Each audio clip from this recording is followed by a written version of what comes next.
కామారెడ్డి జిల్లా ఎక్సైజ్ శాఖ enforcement task force ఆధ్వర్యంలో విశ్వసనీయ సమాచారం మేరకు గత వారం రోజుల నుండి భారీ దాడులు నిర్వహించారు.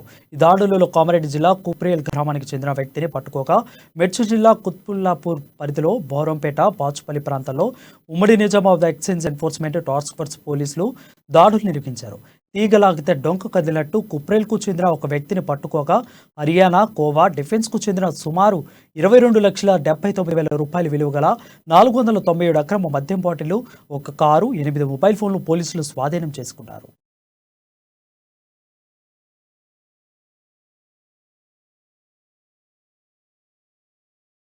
పక్కకు పోతే మన నాగిరెడ్డిపేటలో ఉన్నటువంటి మెయిన్ మనకు తెలిసినటువంటి main Narayana Reddy candidate supply చేసినట్టు తెలిసింది. నారాయణ రెడ్డికి సప్లై అవ్వాలంటే మెయిన్ వాళ్ళ అన్న Krishna Reddy main kingpin of this case episode. So దాంట్లో మనం మొత్తము ఈ 3వ తారీఖు నుంచి ఈ రోజు వరకు మొత్తం 5 కేసులు రిజిస్టర్ చేయడం జరిగింది. దాంట్లో 11 మందిని ఇన్వాల్వ్ చేయడము జరిగింది. అందులో మొత్తం కేసులు కూడా 527 కేసెస్ సీజ్ చేయడం. ఇది ఇక్కడే కాకుండా మన మేడ్చల్ డిస్టిక్ లో కూడా సీజ్ చేయడం జరిగింది. అక్కడ మేడ్చల్ డిస్టిక్ ఆఫీసర్స్ కూడా అలర్ట్ చేయడం జరిగింది. అక్కడ కూడా కేసు ఇన్వెస్టిగేషన్ నడుస్తున్నది.